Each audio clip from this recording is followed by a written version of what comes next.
നിങ്ങളുടെ favourite shows ഇനി ഒരിക്കലും മിസ്സാവില്ല. ഇപ്പോൾ C5 കാണും നിങ്ങളുടെ ഫേവറേറ്റ് ഷോസ് തികച്ചും സൗജന്യമായി. എനിക്ക് മാത്രമേ അബദ്ധങ്ങൾ സംഭവിച്ചിട്ടുള്ളൂ. അമ്മയ്ക്ക് അബദ്ധങ്ങൾ ഒന്നും സംഭവിച്ചിട്ടില്ലേ? അമ്മയ്ക്ക് സംഭവിച്ച ഏറ്റവും വലിയ അബദ്ധമാ നീ. അമ്മേ, മനസ്സിൽ വിഷമമുള്ള ചിലര് ജോലിയുടെ അടിസ്ഥാനത്തിൽ വരെ മനുഷ്യരെ തരം തിരിക്കുന്നു. എല്ലാവരും ശ്വസിക്കുന്ന വായു ഒന്ന്, ശരീരത്തിലോടുന്ന രക്തവും ഒന്ന്. പക്ഷെ എന്ത് ചെയ്യാം, ബുദ്ധിശൂന്യരിങ്ങനെ സ്വയം സന്തോഷിച്ചുകൊണ്ടേയിരിക്കും. കുട്ടി ഇവിടേക്ക് വന്നത് കുക്കിംഗ് കോമ്പറ്റീഷനിൽ ആപ്ലിക്കേഷൻ തരാനോ അതോ എന്നെ ഉപദേശിക്കാനോ? മനസ്സിൽ കാപ്പട്ടി ഇല്ലാത്തവർക്ക് ആരെങ്കിലും എന്തിനെ കുറിച്ചെങ്കിലും സംസാരിച്ച വിഷയം നല്ലതാണെന്നോ ചീത്തയാണെന്നോ തോന്നും.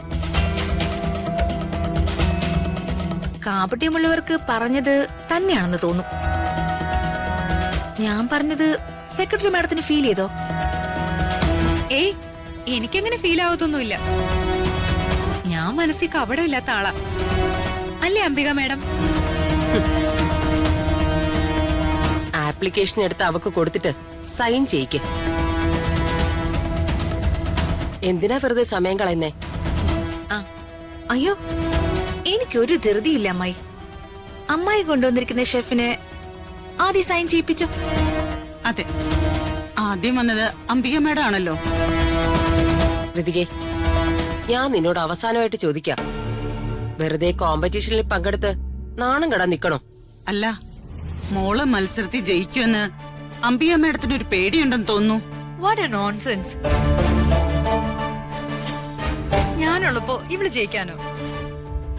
പിന്നെന്തിനാ നിങ്ങള് ഋതിക മോളെ പിന്തിരിപ്പിക്കാൻ നോക്കുന്നത്? തോൽക്കാൻ ഞങ്ങൾക്ക് ഭയമില്ല മോളെ. നിങ്ങൾക്ക് ഭയമുണ്ടെങ്കിൽ നിങ്ങൾ മത്സരത്തിൽ നിന്ന് പിന്മാറിക്കോ. മോള് മത്സരിക്കുക തന്നെ ചെയ്യും. Give me the application.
അമ്മേ, അമ്മ ഇത് എവിടെ പോയതായിരുന്നു?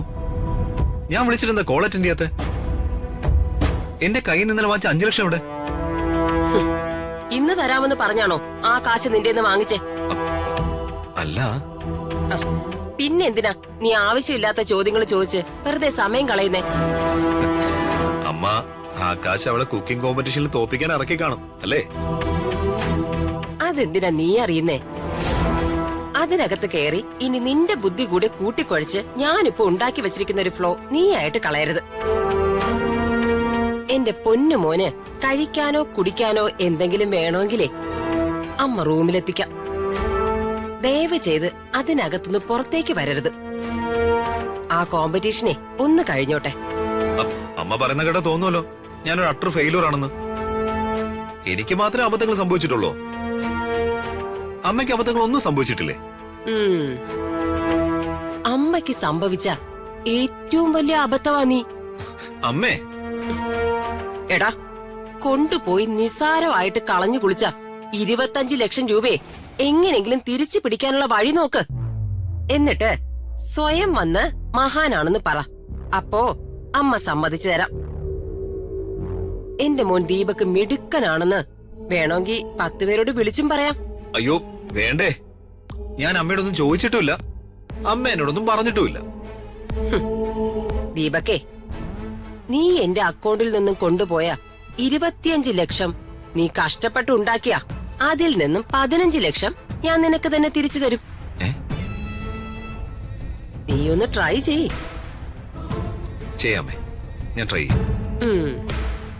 പിടി പിഴില്ലാന്ന് ഉറപ്പുണ്ടെങ്കിലേ പണം ഉണ്ടാക്കാൻ ഏറ്റവും നല്ലത് വളഞ്ഞ വഴിയാ. ഉം.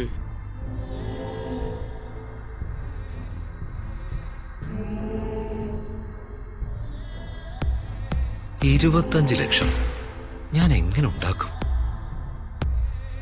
ഞാനൊരു വഴി പറഞ്ഞു തരട്ടെ. നീ എന്താ, ഞാനും അമ്മയും സംസാരിച്ചതൊക്കെ മറിഞ്ഞെന്ന് കേൾക്കുമായിരുന്നോ? ഏയ്, ഞാൻ ദേ ഇപ്പൊ ഒന്നേ ഉള്ളൂ. വന്നപ്പോ ദീപക് സാർ എങ്ങനെ 25 ലക്ഷം രൂപ ഉണ്ടാക്കുമെന്ന് പറയുന്നത് ഞാൻ കേട്ടു. അല്ല, എന്തു പറ്റി? 25 ലക്ഷം വല്ലതും ദീപക് സാറിന്റെ കയ്യിൽ നിന്ന് നഷ്ടപ്പെട്ടോ? ഏയ്, ആര് പറഞ്ഞു? ഇത് വേറെ 25 ലക്ഷത്തിന്റെ കാര്യ ഞാൻ പറഞ്ഞുകൊണ്ടിരുന്നത്. ഓ, എന്തല്ലേ, കഴിഞ്ഞ ദിവസം വർമ്മ സാറിന്റെ കാറിൽ വെച്ച കള്ളപ്പണവും 25 ലക്ഷം ഉണ്ടായിരുന്നു. ആരോ വർമ്മ സാറിനെ കൊടുക്കാൻ വേണ്ടി മനഃപൂർവ്വം കൊണ്ടുവച്ച കാശ മുഴുവനും ഞാൻ എണ്ണി നോക്കിയായിരുന്നു. കൃത്യം 25 ലക്ഷം ഉണ്ടായിരുന്നു. സത്യം പറയാലോ, ക്യാഷ് വർമ്മ സാറിന്റെ കാറിൽ വെച്ചവനെ ഒരു സത്യസന്ധനായ കള്ളന. ആ 25 ലക്ഷത്തിന്ന് വേണമെങ്കിൽ വല്ല വഴിച്ചെലവിനും കുറച്ച് കാശ് എടുക്കായിരുന്നു. പക്ഷെ അവനത് ചെയ്തില്ല. ശത്രുക്കളുടെയൊക്കെ ഒരു നല്ല മനസ്സാ. ഈശ്വരാ. എന്നിട്ട് ആ കിട്ടിയ കാശ് രാജു എന്ത് ചെയ്തു?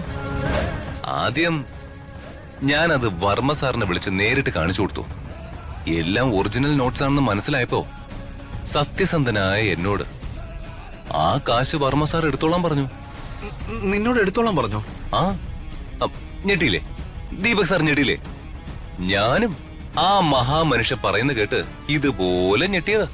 രാജു ആ കാശ് വാങ്ങിയില്ലല്ലോ? ഏയ്, ഞാൻ അങ്ങനെ ചെയ്യൂന്ന് ദീപക് സാറിന് തോന്നുന്നുണ്ടോ? പക്ഷെ ദീപക് സാറേ. എന്താ? വർമ്മ സാറേ എന്നെ ഒരുപാട് നിർബന്ധിച്ചപ്പോ എനിക്ക് ആ കാശ് വാങ്ങേണ്ടി വന്നു. എന്നിട്ട് നീ ആ കാശ് എന്ത് ചെയ്തു? ആ കാശ് ചെലവാക്കാൻ എനിക്ക് തോന്നിയില്ല ദീപക് സാറേ. സമാധാനായി. പക്ഷേ അച്ഛൻ നിർബന്ധിച്ചപ്പോ. അച്ഛൻ നിർബന്ധിച്ചപ്പോ? നിങ്ങളെ പോലെയാണോ ദീപക് സാറേ? ഞങ്ങളൊക്കെ പാവങ്ങളല്ലേ, ഞങ്ങൾക്കും ജീവിക്കണ്ടേ? വീട്ടിലെ പ്രാരാബ്ധങ്ങള്. നീ കാശ് എന്ത് ചെയ്തു പറയടാ. ദീപക് സാർ എന്തിനാ ചൂടാവുന്നത്? സോറി, ആ കാശ് രാജു എന്ത് ചെയ്തു? ഞാൻ പറഞ്ഞില്ലേ, അച്ഛൻ നിർബന്ധിച്ചപ്പോ, പിന്നെ വീട്ടിലെ കഷ്ടപ്പാടുകളൊക്കെ ആലോചിച്ചപ്പോ ആലപ്പുഴയില് ഞാനൊരു ചെമ്മീൻ കെട്ട് വാങ്ങി. പിന്നെ മൂന്നാറില് ഒരു ചെറിയ തേയിലത്തോട്ടവും. 25 ലക്ഷം രൂപയ്ക്ക് ചെമ്മീൻ കെട്ടും തേയിലത്തോട്ടും അല്ലേ? അതെ. ആ വിജിലൻസ് ഓഫീസർക്കൊന്നും കൊടുത്തില്ലേ? അയാളൊന്നും വേണ്ടെന്ന് പറഞ്ഞു. ഡൗൺലോഡ് ചെയ്യൂ C5 ആപ്പ്. കാണൂ എല്ലാ എപ്പിസോഡുകളും സൗജന്യമായി.